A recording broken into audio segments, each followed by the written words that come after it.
প্রতিদিনই কিন্তু এখন সকালবেলা মর্নিং ওয়াকে বেরোচ্ছি। আর এই যে আজকে আমার একটাই পার্টনার, আর একজনের শরীরটা খারাপ, সেই জন্য সে আসতে পারিনি। এখন ঘড়িতে বাজে 5:30, বাড়ি ফেরার সময়ও হয়ে গেছে। সেই বেরিয়েছিলাম 4:45 নাগাদ, আর বাড়ি ফিরে এই তো এখন ছেলের টিফিনটা বানিয়ে নিচ্ছি। তবে ইতিমধ্যে কিন্তু আমার স্নান পুজো সমস্তটাই হয়ে গেছে, আর তারপরেই ছেলের টিফিনটা বানাতে এসেছি। আসলে দেখেছি সকাল সকাল উঠে পড়লে কিন্তু অনেকগুলো কাজ সময়ের মধ্যেই গুছিয়ে ওঠা যায়।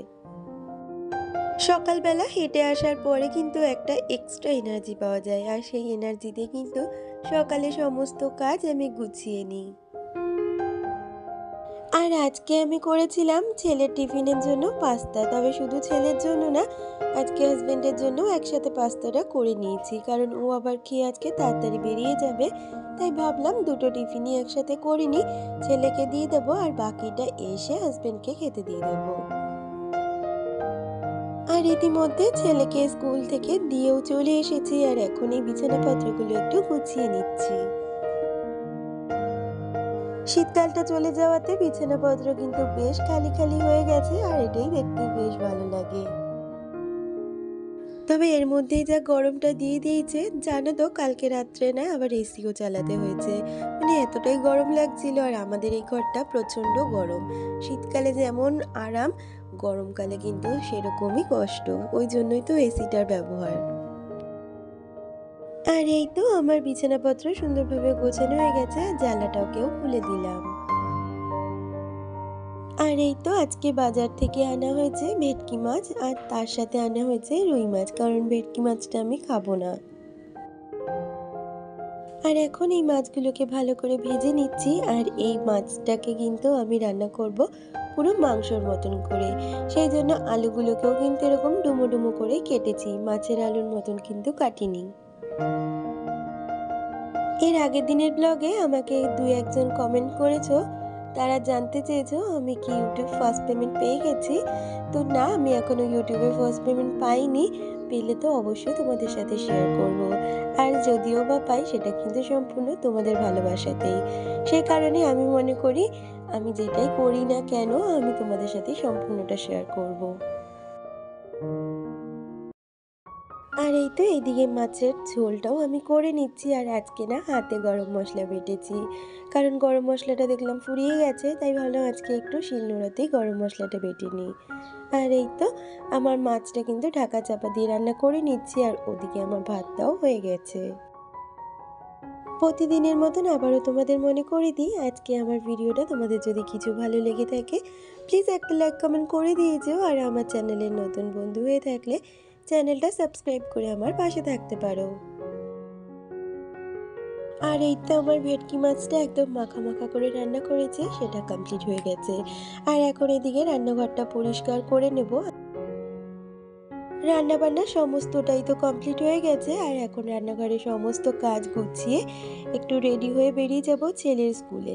আজকে ওকে রিঅ্যাডমিশন করাবো, তো সেই জন্য। আর এই যে শিলনোড়াটা দেখছো, এটা কিন্তু আমার শাশুড়ি মায়ের। তবে আমি বিয়ের পরে ওনাকে কখনোই সেইভাবে মশলা হাতে বাটতে দেখিনি, কারণ উনি ভীষণই অসুস্থ ছিলেন আমার বিয়ের আগে থেকে। ওনার হার্টের প্রবলেম ছিল, তো সেই জন্য উনিও সেভাবে কখনো বাটেনি, বা আমাকেও বাটার জন্য কখনো বলতো না। আমরা মিক্সারটাই বেশি ব্যবহার করতাম। তবে ওই যে ইচ্ছে আর শখেই মাঝে মধ্যে একটু ব্যবহার করা হয়, তাছাড়া কিছুই না।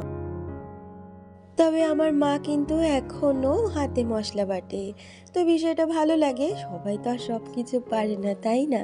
আমিও সেরকমভাবে হাতে মশলা বাটতে পারি না। বিশেষ করে তো লঙ্কা আমি হাতে ধরতেই পারি না।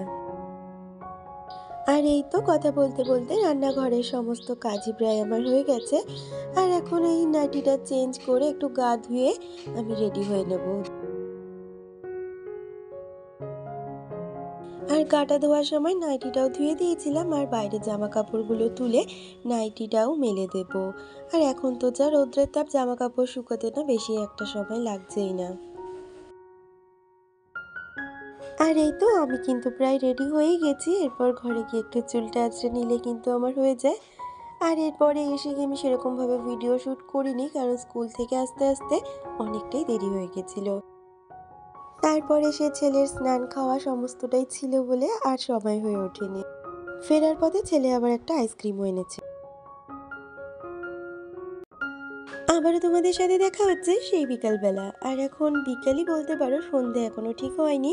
আর এই তো আমাদের একটা বিকেলের টাইম আছে চা খাওয়ার, যেটা 5:30 থেকে 6টা। আর এই তো এখন হাসব্যান্ড আর আমার জন্য একটু চা করে নিলাম। আমারটা অবশ্যই চিনি ছাড়া, আর ওরটা চিনি দিয়ে।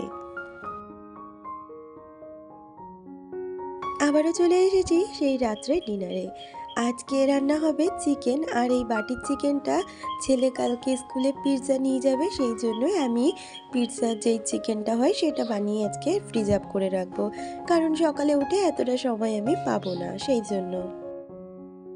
আর রাত্রে রুটি দিয়ে খাওয়ার চিকেনটা হাসব্যান্ডই করে নিয়েছে, সেই জন্য ওটার আর ভিডিও করিনি। যেহেতু ছেলে আর ও খাবে, সেই জন্য বললো আমি করে নিচ্ছি। আর এটা তো আমার ছেলের ডিমান্ড, কালকে পিৎজা নেবে, তাই এটা তো আমাকেই ফুলফিল করতে হবে, তাই না? আর এই তো চিকেনটাকে ভালো করে মশলা দিয়ে কষিয়ে নিয়েছি, আর তারপরে পেঁয়াজ আর ক্যাপসিকামটা দিয়েও ভালো করে কষিয়ে নিয়েছি। আর এই তো রাত্রের চিকেনটা দেখো রেডি হয়ে গেছে। আগে ওদের খেতে দিয়ে আসি, আর ওদিকে স্টিমে কিন্তু আমি চিকেনটা বসিয়ে রেখেছি। আমি যখন চিকেন পিৎজা করি তখন ক্যাপসিকাম আর পেঁয়াজটাকে কিন্তু এরকম চিকেনের মধ্যে দিয়ে দিই, কারণ এতে করে পেঁয়াজ আর ক্যাপসিকামটা কিন্তু একটু নরম হয়ে যায়। আর কাঁচা অবস্থায় থাকলে তোজো কিন্তু একদমই খেতে পছন্দ করে না। তো সেই জন্য কিন্তু আমি ক্যাপসিকাম আর পেঁয়াজটাকে এর মধ্যে দিয়ে দিয়েছি। আর এই তো আমার চিকেনটা কিন্তু একদম রেডি, ঠান্ডা হয়ে গেছে। আর এটা এখন আমি ফ্রিজ আপ করে রাখবো। কালকে সকালবেলা পিৎজা বেসটা বানিয়ে তারপর আমি কিন্তু পিৎজাটা বানিয়ে দেবো। আর এই তো পরের দিন সকালবেলা এখন ছেলেকে পিৎজাটা বানিয়ে দিচ্ছি। মাঝে মধ্যে বাচ্চা কাচ্চার ডিমান্ড পূরণ করতে হলে আমাদের মা বাবাদের কত কিছুই না করতে হয়, তাই না? তবুও মনে হয় ওদের ডিমান্ডটা যদি পূরণ করতে পারি, নিজেদেরও খুব ভালো লাগে। আসলে টিফিনটা তো খালি হয়ে আসবে, তাই না? আর এই তো এখন আমি পিৎজাটা রেডি করে নিচ্ছি। ১ম এ পেস্টটার মধ্যে একদম টমেটো কেচাপ দিয়েছি। এখানে কিন্তু আমি কোনো ঝাল যেই সসটা হয় সেটা দিইনি। যেহেতু ও খাবে আর ঝালটা খেতেও একটা ভালোবাসে না বা খেতে পারে না, সেই জন্য। আর তার উপর দিয়ে চিজটা গ্রেট করে দিয়ে যে চিকেনটা আমি করে রেখেছিলাম সেটা দিয়ে সুন্দর করে সাজিয়ে নিচ্ছি। আর তার উপর দিয়েও আরেকটু বেশি, বেশি করে চিজ দিয়ে দিচ্ছি। পিৎজাতে তো চিজটাই মেইন, তাই না? আর এখন ওপর থেকে একটু পিৎজা সিজনিং দিয়ে দিচ্ছি। আর এই তো সম্পূর্ণ পিৎজাটা কিন্তু আমার সাজানো রেডি। আর এখন স্টিমে বসিয়ে দেবো, হতে যতক্ষণ সময় লাগে। তবে হতে অনেকটাই সময় লেগেছে, আর স্কুলেরও কিন্তু লেট হয়ে যাচ্ছে, তাই পিৎজাটা হওয়ার সাথে সাথে স্কুল টিফিন প্যাক করে ওকে দিয়ে দিয়েছি।